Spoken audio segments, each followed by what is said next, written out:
امام احمد بن حنبل رحمہ اللہ علیہ کو امام اہل الحدیث بھی کہا جاتا ہے. اس کی وجہ یہ ہے کہ امام احمد کو 1 ملین 10 لاکھ حدیثیں یاد تھیں.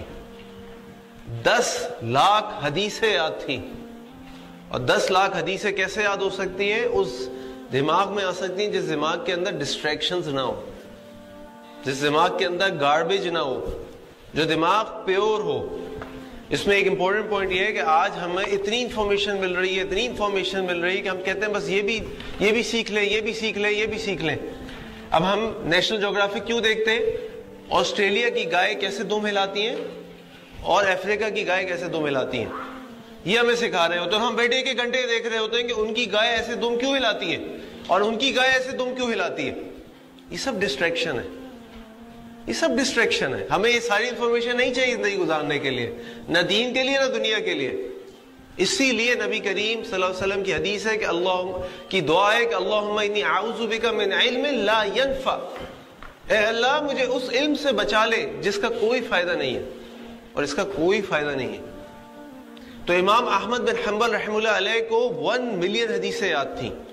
امام احمد بن حنبل رحمہ اللہ علیہ کا جس دن انتقال ہوا, ان کے جنازے میں, اس وقت انٹرنیٹ نہیں تھا, واٹس ایپ نہیں تھا, فیس بک نہیں تھی, جیو نہیں تھا, ایئرپلینز نہیں تھے, ٹرینز نہیں تھی. ان کے جنازے کے اندر 1.3 ملین لوگ تھے. امام صحابی رحمہ اللہ علیہ لکھتے ہیں کہ امام احمد بن حنبل کے جنازے میں ایک دن کے اندر 1.3 ملین لوگ, 13 لاکھ لوگوں نے ان کا جنازہ پڑھا. امام احمد بن حنبل جب امام احمد بن حنبل بن چکے تھے تو ایک دن ایک سفر پہ گئے اور کسی جگہ جا کے رکے, نماز پڑھی اور کسی کو نہیں بتایا کہ میں احمد ہوں. رات کو انہوں نے کہا کہ بھائی مسجد والوں سے, مسجد کے گارڈ سے نماز ختم ہو گئی, لوگ چلے گئے. مسجد والوں سے کہا کہ بتاؤ میں یہاں رات کو رک سکتا ہوں؟ تو ان کو کہا کہ نہیں آپ رک نہیں سکتے. بھائی مجھے رکنے دو, میں مسافر ہوں. نہیں آپ نہیں رک سکتے. انہوں نے پھر اصرار کیا, گارڈ نے ان کو اٹھایا, باہر کھڑا کیا, جی آپ یہاں نہیں رک سکتے. مسجد کے سامنے ایک بیکر موجود تھا, اس کی دکان تھی, وہ دیکھ رہا تھا یہ سب. اس نے کہا کہ بابا جی آپ یوں کرو کہ آپ میری دکان میں آ جاؤ, مجھے رات کو اپنی دکان میں کچھ کام ہے, میں کام کرتا رہوں گا, آپ آرام کر لیجئے. امام احمد بن حنبل رحمہ اللہ علیہ اس دکان میں چلے گئے, اس بیکر کے پاس.